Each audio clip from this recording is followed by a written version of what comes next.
Hello and welcome to That Nerd Thing, where we uncover the magical impact that fandoms have on our lives. I'm Morgan, and I have to say that it has been an absolute dream to be able to interview people from podcasts that I have been listening to for years and years. And today is no different as I get to interview Pam from Millennial. Millennial is one of my all-time favorite podcasts, and I've been a fan since the beginning. And I've learned that Pam is the go-to source when it comes to everything music and entertainment. I've listened to her for so many years, and I think I was first introduced to you through Imprint, the Twilight podcast. Yeah. So, hi, Pam. I'm so happy you're here. Hi. Thank you so much for having me. I was trying to remember, where did I first learn about you? And I think it was Imprint. And I was like, wow, I can't believe that Twilight podcast all those years ago. I know. Yeah, it must have been Imprint. That was my first foray really into podcasting. And my long running joke is that Andrew just pulls me along on his, all of his creative endeavors. Andrew and I have been working together for a really long time, since the Twilight days now at this point. And yeah, it's just been really fun to jump around from project to project and to still be involved with podcasting all these years later. I think I read all of your articles on Hypable. Oh, bless. Thank you so much. That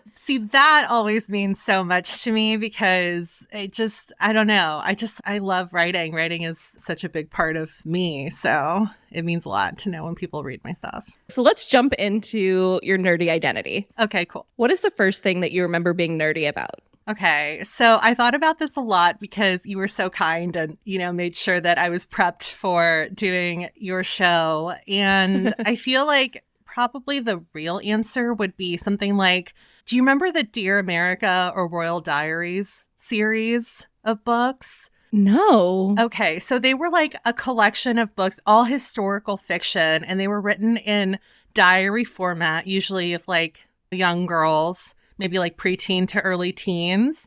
And the Royal Diary series specifically was just based on real royals, but in their teenage years. So I devoured books like that when I was growing up. Similarly, I guess American Girl also has that historical fiction aspect to it. So I was big into American Girl dolls. But I think that the real answer here, and I'm sure this is a common trend among my cohorts, which I know you've already had on the show, is Harry Potter, because that's really the first fandom that I felt compelled to get involved with on a more serious level. I was actively wanting to be a part of the thing, not just enjoying them on my own, Was Harry Potter how you got into this online world with Andrew and the podcast and everything? Yeah, I would say so. I guess Harry Potter fandom was the origin, but we definitely got to know each other better through my work with Twilight Source. Yes, Twilight Source.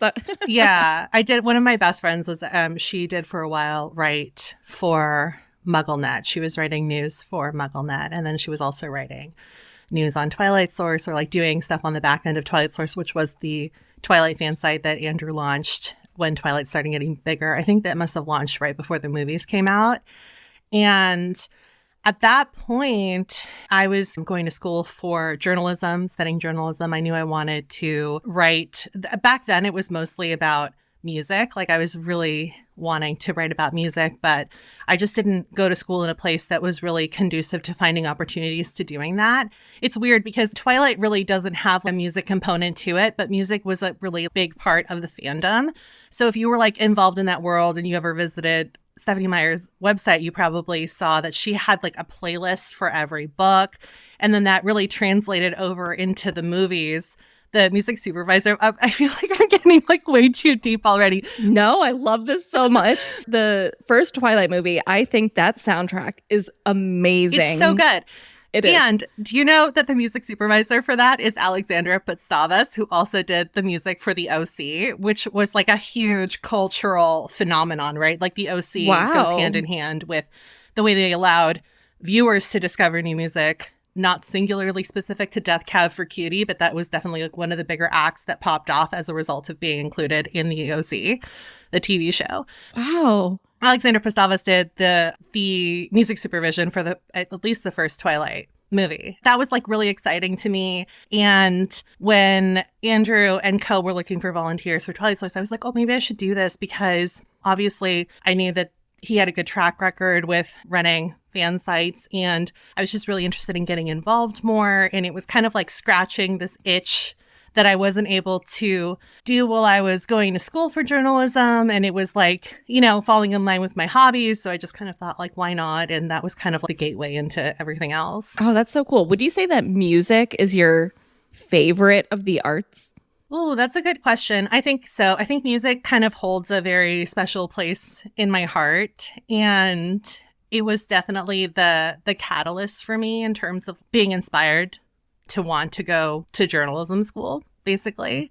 I watched Almost Famous way too young. That was the first R-rated movie I ever watched. And I was so enamored with the idea of that story. And I feel like that really influenced me a lot in terms of trying to find my passion in the world from a young age. So yeah, I guess music was my number one. And then from there, it just spiraled into other avenues of entertainment. So for anyone who doesn't know, I work as an entertainment journalist. I just kind of cover a little bit of everything. But I always say that music and TV reporting has always been my bread and butter. What is your favorite nerdy thing? Probably music. Yeah. I love talking to people about music. The thing about music, I think, is that for a lot of people, it can be intimidating to talk to music with somebody who maybe feels like they really know a little bit more of the intricacies involved with trying to describe what sound an album has or like maybe what the underlying influences were. But I just kind of feel like you can meet anybody at the crossroads when you talk about music, as long as you have an interest in hearing about the music that they enjoy, you know? That's always been really fun for me. As an aside, I find myself gravitating a lot towards other properties that include music as sort of like this tertiary character, if you will. So like books, movies, TV shows that have a music component, like not necessarily musicals, but something where like music is involved. If I know that that's on the table, then I'm automatically intrigued. And so many of my favorite titles from the last 5 to 10 years even have that kind of component because it kind of like marries my two loves, right? So that's always really fun for me. Yeah, music is its own character. A few weeks ago, I interviewed Julian Raymond, and he is a music producer at Big Machine record label. And he was telling me, yeah, that was a fun one. He was telling me how he's been working on documentaries and producing the music for that's really important to set the stage. Yeah. And there's so much that can be said even about how music can propel an audience forward or even like change the way that they feel when they're watching certain parts. And a lot of times they don't even realize they're being influenced by the music choices that are being made in documentaries, but it's very much a part of the narrative for sure. Oh, yeah. I think music and sound is so influential. I always wish I could have like a soundtrack to my life. Right. I just like make them up in my head. You know, I have like this is why I'll never give up Spotify. I know that there's a case to be made for moving to another streaming service, but Spotify has all of my playlists going back to maybe 2012. And wow. At that point, I have lost a lot of playlists that I lost in just losing my iTunes library when one of my computers crashed. But ever since then, I've just made playlists like almost every month. And sometimes there's overlap in songs, but that doesn't really matter to me so much as like keeping music like a scrapbook and making sure that it's dated, right? Because music is so interesting in the way that it can harken back to a memory or a specific time in your life. It's almost like the only form of time travel we really have, right? Ooh, I love that. That's such a good point. And that might be why I also love music so much, because I love time travel. It's a good theme in literature for sure. It's so fun. Do you have a favorite type of music? Oh, I'll listen to almost anything, honestly. I really like indie dream pop and like surf rock. So like Beach House. Do you listen to Beach House? I don't. Okay, so they would be the pinnacle of that. Just like very like synthy, ethereal, like bright, but still accessible pop. Or like, okay, are you a Taylor Swift fan? Yes, I wanted to talk to you about that. I'm a big Swiftie. I would say Mirrorball is like very indie dream pop. So like the backtrack of that is very sparkly. I have so much to talk about with Taylor Swift. I actually want to play a little bit of a matchmaker right now. If you're open to going on another podcast, my two nieces started a podcast.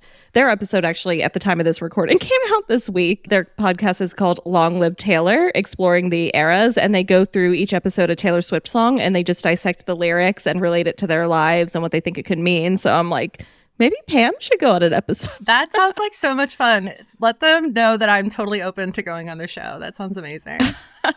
I didn't get to go to the first leg of the Eras tour and I regretted it. I saw all the videos on TikTok. I'm just like, oh man. And then she announced that she's doing another leg in the States and she announced a tour in Miami. And I ended up getting a code and I'm really excited to see it. So I haven't seen it in theaters yet. Oh my gosh. So you're going in almost blind. Have you been like super spoiled from all the online footage and stuff? Yeah, but I just see bits and pieces. So yeah. And it's so much different when you're actually there and you'll still be surprised. I thought by the time I had seen it, because my tour date was almost at the end, we were the penultimate stop. I went to Santa Clara night 2. I really thought that I had consumed almost everything just by being on TikTok and being on Swift Talk, if you will. But there was one moment in particular that I just like wasn't expecting. When I tell you my breath caught in my throat because it was so, oh my God, it was so good. I don't even want to tell you so that like maybe you'll be surprised too. Okay. But we can like circle back and talk about it after you go to your show. What song was it during? Unless that was the surprise part. No, I know the set list. I'll say it was in the folklore era. Okay. There was a moment in the folklore era that really surprised me. I will be in touch after October. Okay, sounds good. What are you currently nerdy about? Taylor Swift, definitely. I think it's a very exciting time to be a Taylor Swift fan. It's always been an exciting time to be a Taylor Swift fan. I've been a fan of her since our song came out in the early 2000s. So Taylor and I, we have a long-standing relationship, but she has never been more active as far as releasing things, whether that be old things made new or completely new properties. And yeah, so it's just so exciting to talk to people about that and to hear people get excited about theorizing or trying to figure out what songs they might like on the new album, because she just released the track list for Tortured Poets, which is coming out next month. So yeah, it's an exciting time to be a Taylor Swift fan for sure. And then also Fourth Wing. I read both books now, but I read the first one a few months before Iron Flame came out. And again, it's just really exciting to be a part of something where other people are excited too. I love seeing other fans get excited about things because then I can get excited with them. Yeah. It doesn't feel like you're alone in your excitement on an island. You have that community. Mm-hmm. Yeah, I love that. Yeah, Fourth Wing's great. It got me back into reading, which has been really, really nice. No, I was hooked right away. And I feel like that is so impressive when you can just grab people. And I've said before on our podcast, Millennial, that I am really intimidated by high fantasy. And I feel like Fourth Wing is such a great gateway into something that is kind of fantasy, but still very accessible. You don't have to worry about understanding too much of the lore as far as like the rules of the land. The characters are really easy to keep track of. And yeah. It's great. From page 1, I was hooked. I was so excited. I was like, I haven't felt this way about a fantasy book in a long time. What was the last fantasy book that really kind of caught your attention? That's a good question. Fantasy. I don't know if I've really been reading fantasy now that I think about it. I think I read more YA, sci-fi, dystopian type of things. It's lower commitment, right? Because you can kind of jump in and jump out. You don't have to be intimidated by like one of my best friends is really into Sarah J. Maas. And so I've been slowly making my way through A Court of Thorns and Roses. But she's like kind of been telling me too, like, but you have to read everything else. It's like, okay, we need to take this one thing at a time because there's so many books. Or like Percy Jackson too. I had never read them, but I started reading the original series just before the show was coming out on Disney Plus. And to come to find that there's more than 5 books. I thought there were just 5 and everything else was like not involving the like core characters that we meet in The Lightning Thief, but there's way more than that. So that was like a commitment I didn't see coming, but yeah. It can be really scary and intimidating. Yeah. I'm going to go on a tangent. Are you a Bridgerton fan? Yes. Oh my gosh, I'm so glad you brought up Bridgerton because that was on my list, but I like axed it because I didn't want to go like too far into, I'm so excited for season 3. This is like the season that I've been waiting for. I don't know about you. Oh, really? Yeah, because I love a friends to lovers story arc, and Colin and Penelope are like perfectly primed for that. I don't understand people who say that they don't see any chemistry between the two. Honestly, I feel like it's a little fat phobic. Oh, yeah, for sure. Yes. Like, anyway, I digress. You want to talk about Bridgerton. Why does Bridgerton excite you? Oh my gosh. I think starting to do this podcast, I'm writing a list of the fandoms that would be a dream to talk about. And so I loved season 2. I'm obsessed with Kate and Anthony. I'm on TikTok right now just watching all these fan edits. And then I was like, nothing can top this. Like, the rest of the seasons, whatever, because I was a fan of Anthony since season 1. From that one scene in the first episode where he's laying in bed with, what was her name? Sophia? Sienna, yeah. Yeah. If you've seen the show, you probably know what shot I'm talking about. And since then, I was like, yeah, I can't wait for his story. But then I saw the clips that came out for season 3, and I was like, okay, I'm hooked. Just took a few seconds. Yeah. Yeah. Love it. Just like the build up too is something that we haven't gotten with any of the couples we've seen so far. I know that Bridgerton is really only 3 seasons technically so far. I guess you count Queen Charlotte, but they were all like, oh yeah. Yeah. With Anthony and Daphne, we really had no real touchstone for them or like what they had been up to. Their love stories also just are kind of like thrust upon us. And then with Colin and Penelope, it's really unique because you've seen them over the course of the last 2 seasons interact. And so I think that is really fun. Yeah, I'm so excited. Maybe after season 3 comes out, we can do just a Bridgerton themed episode. I would love to do that with you because I don't know who I'm going to be able to talk to it. Like, I will be able to talk to people about it, but I would love to have a platform, like a space to talk about it where I know I'm like shouting into the void more than I would be like in my friend's text message. You know what I mean? Oh, totally. Okay. So I'm happy to do this with you. Let's put it in the books. Yes, I would love that. I think selfishly, I'm also doing this podcast so I could just talk about the things I want to talk about instead of just like listening to other people talk about it and then not be able to talk about it myself. Right, so exactly. Listen, I approve. That's so much of how I've shaped my own career is basically just comes down to wanting to talk about the things that I love. And yeah, so I'm very supportive of people that want to do the same thing. Awesome. What is the most underrated nerdy thing about you? It's so weird to say that this is underrated because I know a lot of people do this, but going back to writing, I would say like NaNoWriMo and participating in NaNoWriMo. I don't know if you've ever done that. So for anyone who doesn't know, NaNoWriMo is National Novel Writing Month, and the goal is that you write 50,000 words in the month of November. So for the last few years, I've been taking it a little bit more seriously than I did when I first started participating in like my late teens and early 20s. And the community around NaNoWriMo, both online and also in person, is just really cool. This last year when I did it, I made a goal for myself to actually go to in-person write-ins. And I just thought it was so much fun to like actually go and meet new people, even if we were just sitting at a coffee shop all like typing furiously and doing writing sprints. Wow. So if you're like interested in writing at all, I know some people do it for fan fiction, but a lot of people are trying to work on their original novel. I would highly recommend checking it out. I know they have events year round, but November is really when things start to speed up. And now there are Discord groups and they've always had forums and stuff like that. But yeah, I highly recommend people get involved with that if you're interested in writing at all. That's so cool. I didn't realize they had in-person meetups for that. Mm-hmm. You know, I'm not a writer, but I'm kind of intrigued by this idea of trying it out and just seeing what happens. Yeah, I think you should. You could just kind of like roll with anything. And like I said, if you just want to like cut your teeth and you're really into a fandom and you have a good idea of a what if situation, just try it with fan fiction. Who cares? There's no pressure to actually publish it at the end. You just want to flex that muscle. It's a very intense but very rewarding way to do it.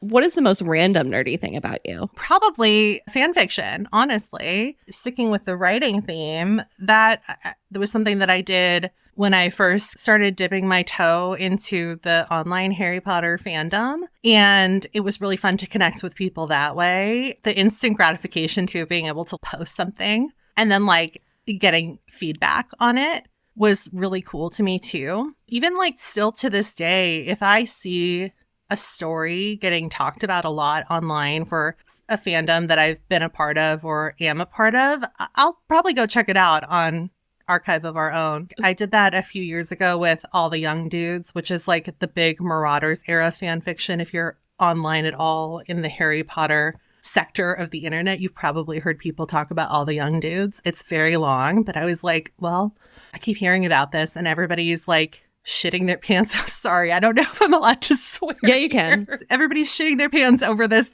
I need to know because I'm curious by nature. So like, let me just go download this to my Kindle and read it. And I did. And it was a journey for sure.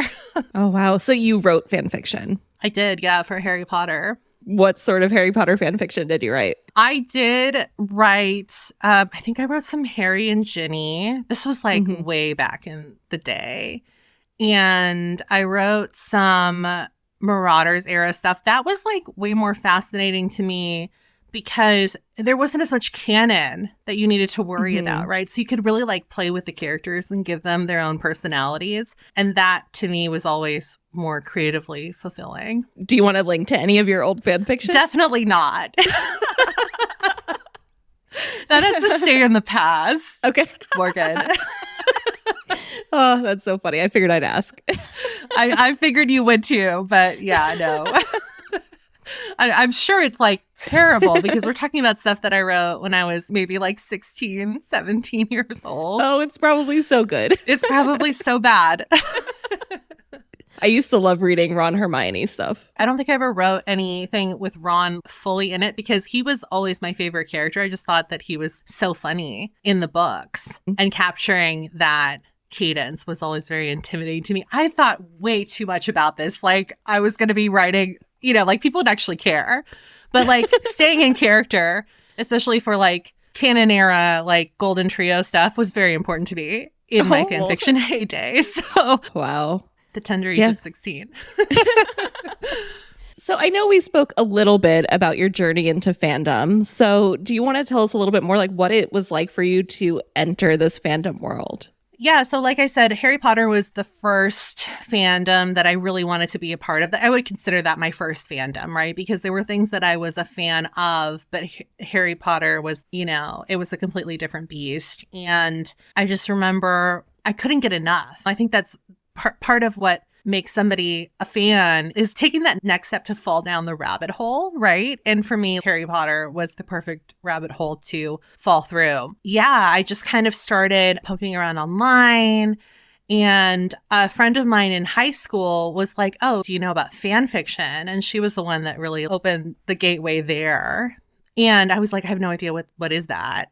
And so she showed me fanfiction.net. And that was like, that used to be like the only place really that you could find fan fiction. Now, most people just go to AO3. But through just reading stuff on there, reading stories, and that was also really important to me too, because there was such long stretches between the books coming out, specifically between, right? So like fan fiction really filled that void. But then you would also go on these authors' profiles, and sometimes they would link to other things, right? They would link to maybe a fan forum or a website. And so then you could just follow that and fall down rabbit holes over there. Yeah, I guess that would be like my origin. So I know you've met a lot of celebrities. What has that been like? Because I'm such a fangirl, and I know I wouldn't be able to keep my composure.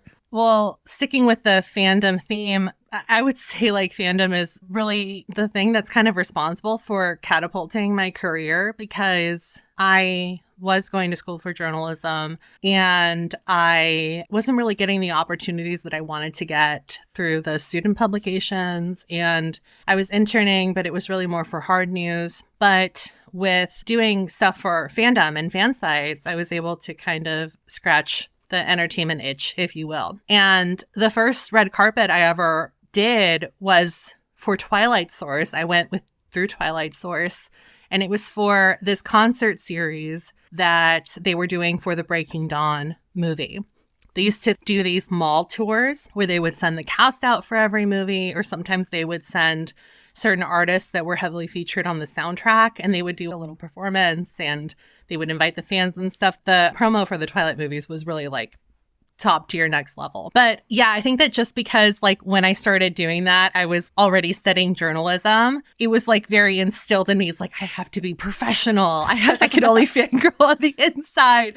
I kind of went into it with that mindset. And even going beyond that, the way that I've compartmentalized it is I've always thought to myself, like, okay, you get 10 people because that's as many as I can fit on my hands, right? And like, you're allowed to be nervous for 10 people.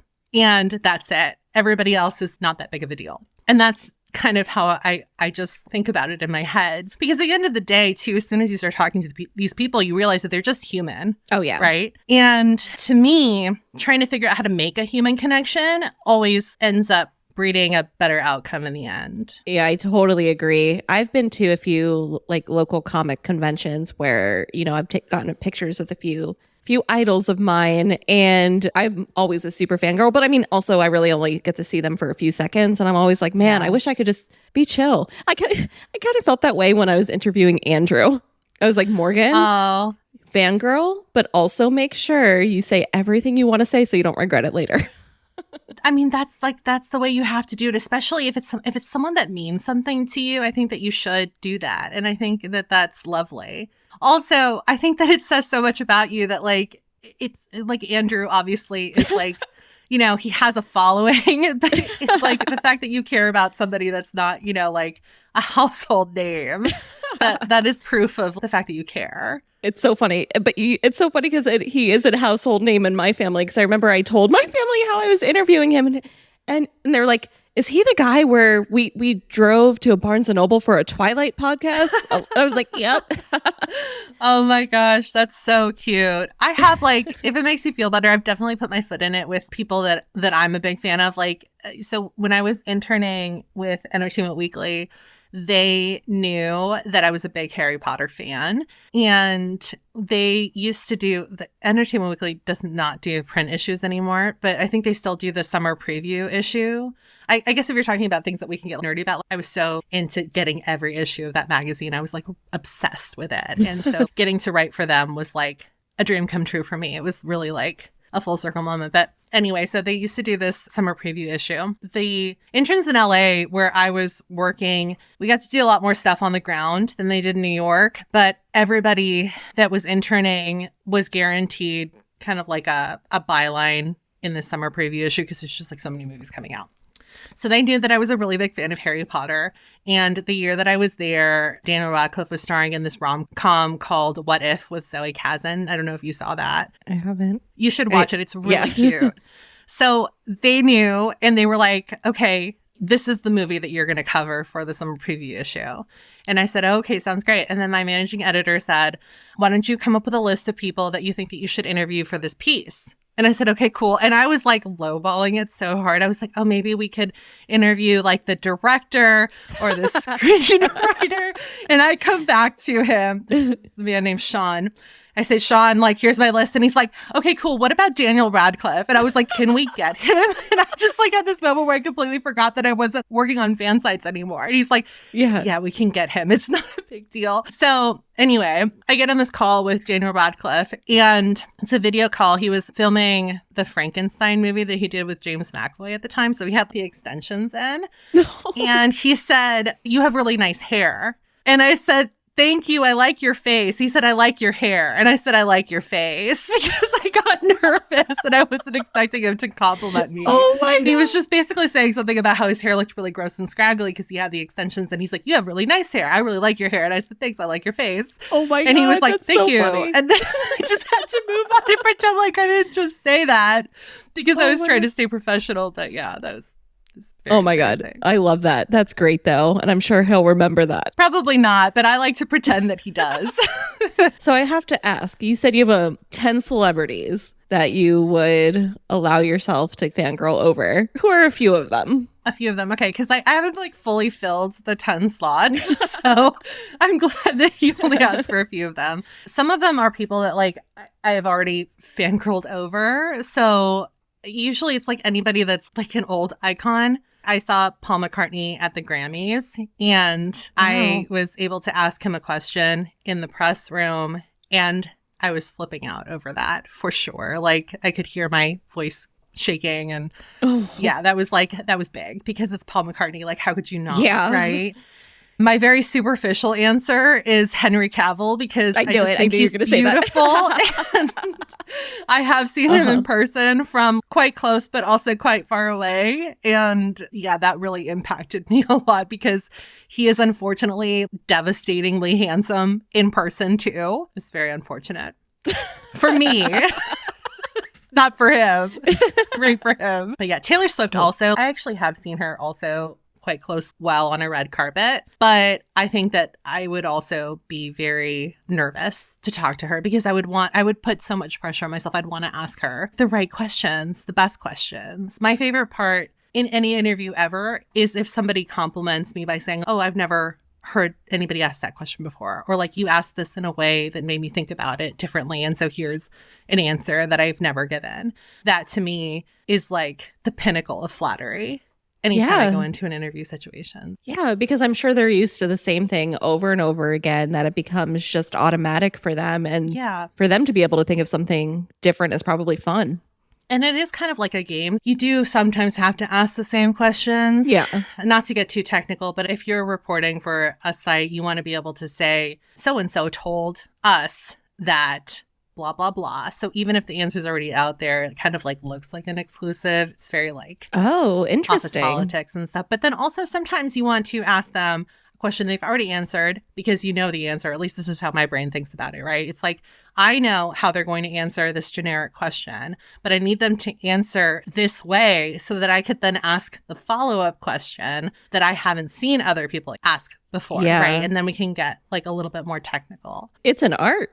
Yeah, kind of. It is. Some people really do have a knack for it. And my goal is always to make it seem as natural as possible. What is it like for you to podcast about all of this? Like on Millennial, like to talk about the entertainment industry and pop culture and all of that?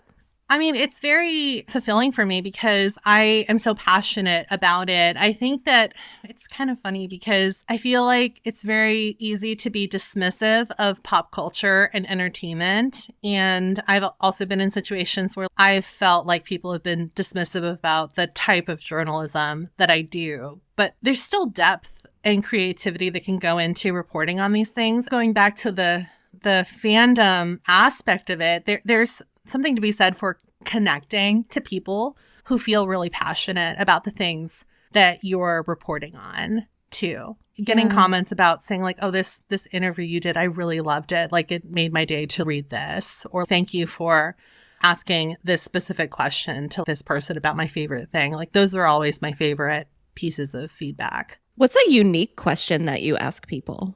I might steal it. My favorite question to ask is because I think that whenever you talk, actually, you know what? I'll ask you. Ooh, okay. So I know that this podcast journey for you is something that is new and you had never really wanted to do it before you came up with this idea that really kind of took hold of you. My question would be, when did the light bulb switch moment happen for you specifically? So like, when did the thing turn from something that you wanted to do and switch over into something that you needed to do? Oh, that's such a good question. So I knew for a few months that I wanted to do something related to being a nerd.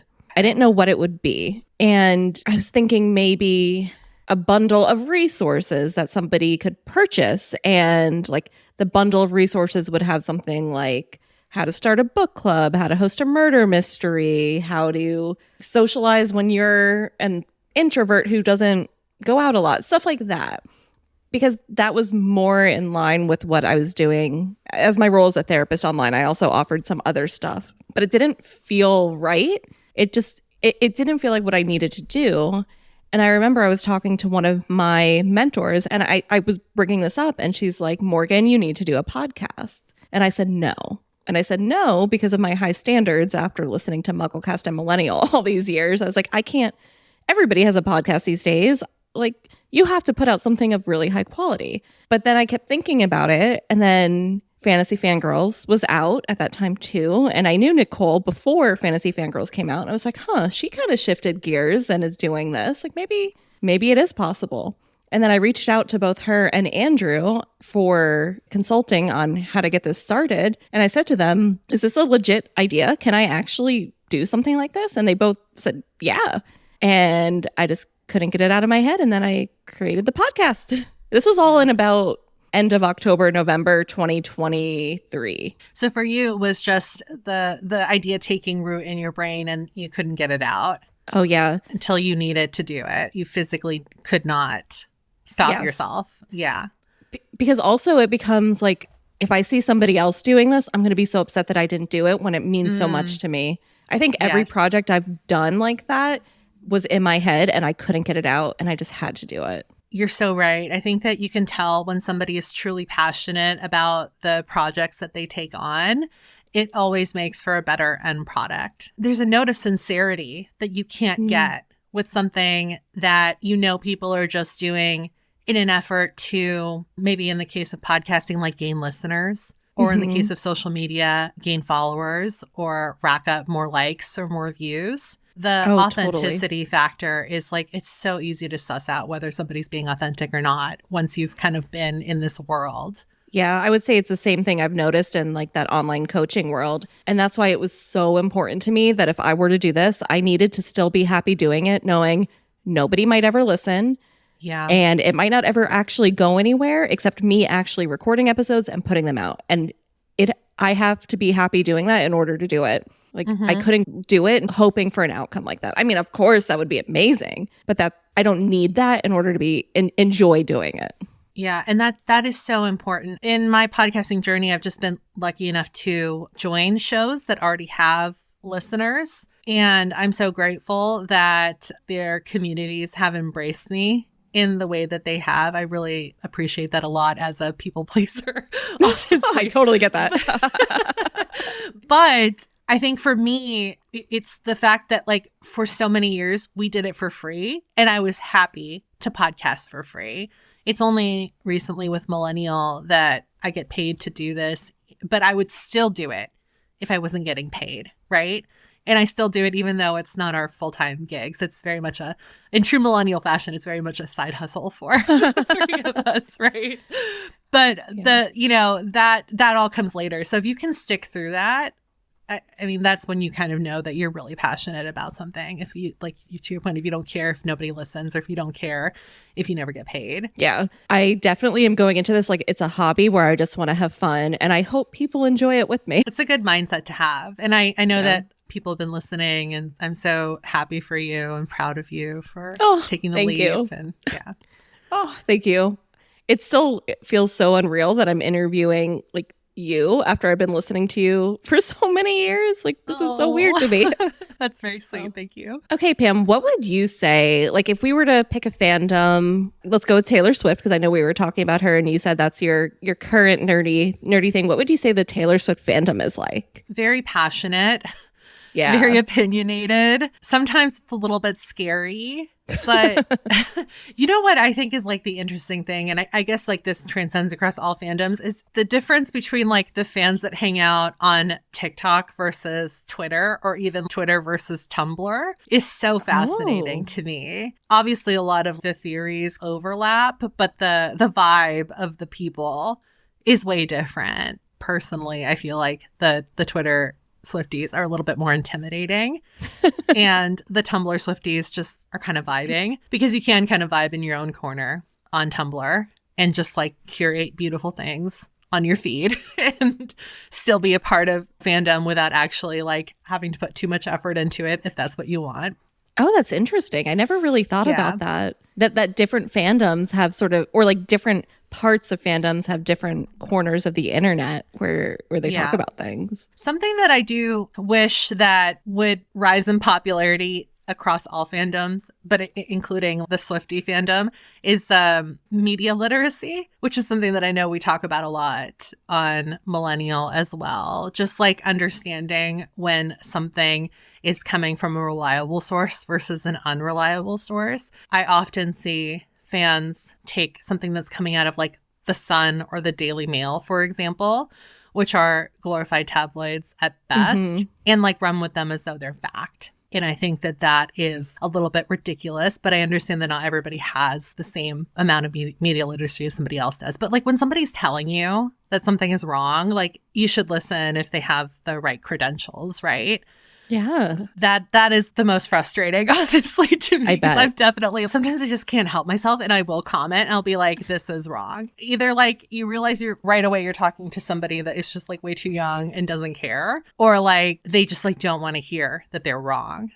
You know, that's a good point. One time I got somebody who wrote back, it's like, oh, we know we're just clowning. It's like, well, it's not cute because you're actually raising people's stress levels by circulating this news. That's probably not real. That's a good point. Because people get so passionate about fandom stuff. How would you say fandom in general has changed your life? I really owe my career to fandom, as I was explaining to you before. It really, really helped me so much. When I was first applying for internships, I went to see my advisor and she was helping me with my resume. And she was like, okay, what else can you put on here that's going to set you apart? Because you're trying for these places that are a little bit impacted. There's only so many spots. And I said, well, I don't know. I only have my one semester of writing for the school magazine. And that's it. And she's like, are you doing like anything at all? Anything else?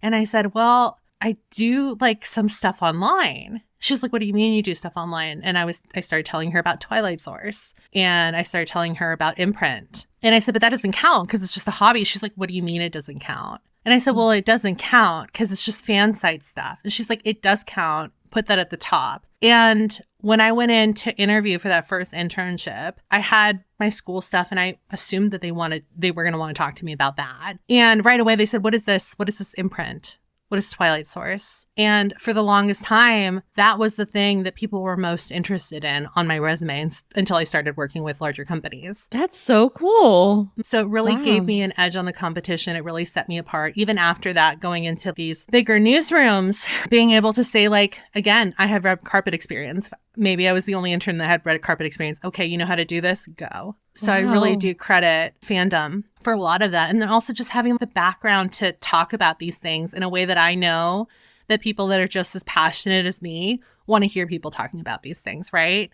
Everything comes back around. We're living in an age of nostalgia. Harry Potter coming back around. Can you write about Harry Potter? Oh, I can write you 500 words in 20 minutes. Like, give me a sec. The Gilmore Girls revival, again, something I was really passionate about, having the background of that. I always joke with my mom that they used to make fun of me for obsessing over all of these silly little things.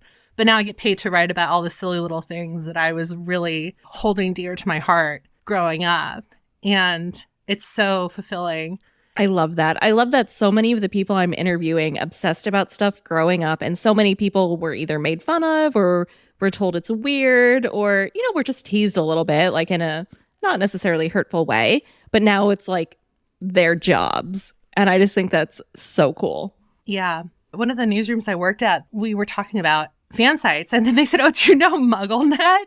And I was like, yeah, one of my very good friends. Yes, you do. Like, used to work there. So yeah, it's like, it's a small world. You never really know when you're going to run into other nerds. I think everybody's a nerd in some way. What does being a nerd mean to you? I think that being a nerd is just having the courage to be unapologetically you and having the courage to show the world who you are through what you're passionate about, the things that you love, not to like make everything about music, since that was like a big part of our conversation. There's a line in a Fall Out Boy song called Save Rock and Roll, which is also off of the album called Save Rock and Roll. And the line is just, you are what you love.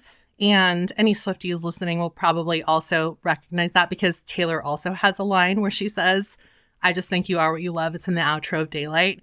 But for me, the touchstone is always Fall Out Boy because that album came out before hers. And so knowing that she's a Fall Out Boy fan, I've always kind of wondered if she was influenced by that or if they were both influenced by Jenny Lewis, who also has a track called You'll Have. Anyway, my point is. I love this. I love this.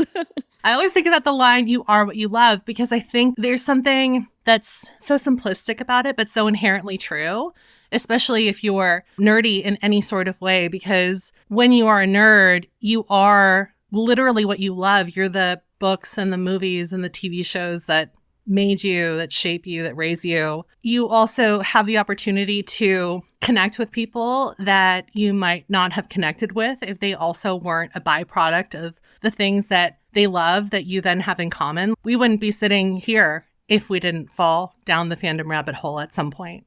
And there's something so beautiful about that, just knowing that you have that shared connection with somebody. Yeah. Being a nerd can be part of your identity and you don't have to hide it. And it's cool to be a nerd now. My best friend and I, we met through Harry Potter. I would never do this as an adult, but like in your early 20s, you think you're invincible. Anyway, we both wanted to go to a Harry Potter convention and didn't have any friends that were going. So we found each other on a message board site for people that were looking for roommates at the Harry Potter convention. And that's how we met. And we've been friends now for over 10 years. Aww. But we talk all the time about how I never really got made fun of, but I was never like, I guess like when I was in high school, I wasn't like an out and proud nerd. Now I don't really care. That also comes with age. But again, because I've been able to make a career out of talking and writing about things that I'm passionate about, I kind of just feel like that supersedes anything or any opinion that anybody has. I know not everybody has that in their back pocket. But anyway, we always talk about how funny it is that people aren't so hush-hush about talking about reading fan fiction online, or people aren't afraid to say that they're Harry Potter fans, that they're Twilight fans, that they're Hunger Games fans, that people just like love things loudly now. And I think on her part of the animosity is that we didn't grow up in a time when that was seen as very cool. On the flip side, for me, I just think it's cool that we've survived long enough to see like the rise of the nerds, That's so true. in popularity, because now it's cool to be a fan of stuff, and it's cool to go to Comic-Con. It's cool to, obsess about stuff. Yeah. Everything really has a story, and these stories are amazing, and it's all about the human experience. Yeah, exactly. I think we're all just looking for things that we can connect with, right? Mm-hmm. There's nothing lovelier, and I think that's why I gravitate a lot towards music, but I know that these moments happen in like any form of media. There's nothing more satisfying than coming across something in a book, in a song, in a movie, in a TV show that just feels like they took this feeling that you could not put into words and then like showed it to you, handed it to you. It makes you feel so seen and so perceived in a way that is so comforting. That's like the most satisfying feeling in the world for me whenever I come across something like that. And I know it's the same for so many other people. Speaking of comfort, that perfectly ties into what I wanted to offer as my geeky recommendation for today, which is to make reading an experience. I'm like channeling my inner therapist roots here, but make it a self-care experience where you're doing something for you. Like get that heated blanket, a cup of tea or coffee, and just really enjoy it. Maybe have some background music, listen to an audiobook or read the book, whatever you want, but just make it a time for you. That sounds so lovely. I know. I was thinking, what do I want to do? And I was like, I want to go and read tonight. So that'll be my recommendation. What about you? What do you have to recommend to help people embrace their nerdiness? So sticking with the nerdy theme and also with your comfort theme, I wanted to recommend the Netflix show Julie and the Phantoms, which was sadly canceled after just one season. Oh, I hate that. I hate when that happens. Honestly, like I know it sucks to like go into something knowing that you're not going to get more, but it's so worth it. And if you just ignore like the last scene, it's fine. Oh. The last cliffhanging scene, which is like kind of silly. It's fine. So anyway, this show is one of the things that I ended up comfort watching during the pandemic. And when I tell you that I still think about these characters at least once a month to this day, Oh, wow. 4 years later, it's so funny because it's a middle grade show. It's definitely geared towards children, but it just goes so much deeper than that. It's part of the Kenny Ortega universe, if you will. Kenny Ortega did, of course, High School Musical, Descendants, High School Musical, the musical series, which is like the stupidest title in the entire world. So yeah, if you're a fan of any of those Kenny Ortega properties, you'll definitely vibe with this. It's about a girl who is really into music and she stops playing after her mom dies. And this is where it gets a little bit crazy. She ends up finding her way back to music after she plays this old demo tape she finds in her mom's studio.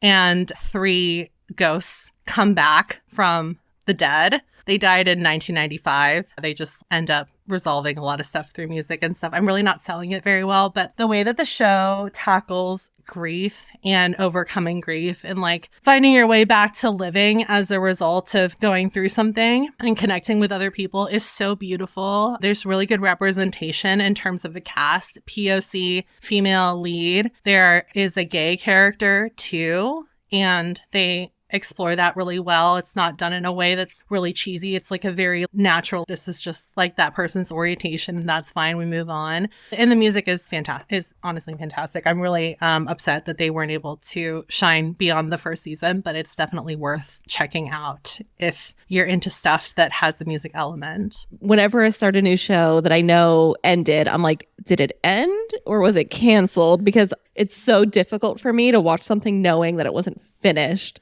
So yeah, if you ignore the last scene, like you said, does it feel like it was wrapped up? Yes. It's, okay. You'll leave feeling like you wish there was more because there can very easily be more, but it's a satisfying, open-ended conclusion. I will never be satisfied because, like I said, I honestly think about these characters at least once a month. It's kind of ridiculous. I would also say that if you liked Daisy Jones and the Six, the book or the movie, I would say it's like almost Daisy Jones and the Six for kids.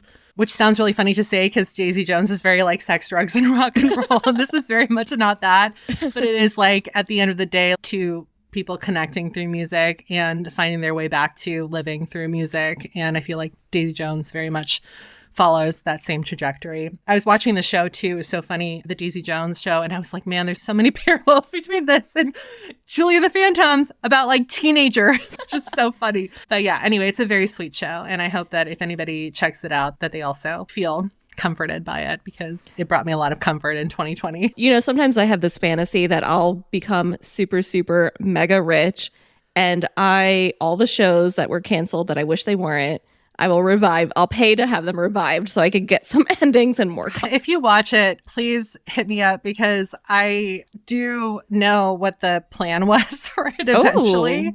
Yeah, because the writers have since revealed what the plan was for I'll the watch end it. game. So yeah, there's at least a little comfort in that. All right, Pam, thank you so much for being here. This was so much fun. And I'm so excited to record an episode with you in the future to dive deeper into some of the other fandoms that we're passionate about. So thank you again. Thank you so much for having me. This was so much fun. Thank you. Where can people find you? You can find me online at Pamela Gocobachi. I really hope that you have a link for that because my last name is a bit of a mouthful. Also, please listen to our podcast, Millennial. You can find all of the details for how to download and listen and follow us on social media at millennialshow.com. I will link to everything. Perfect. Thank you. Yeah, and I recommend not just listening to Millennial, but also becoming a Patreon because they have some really cool behind the scenes stuff to check out.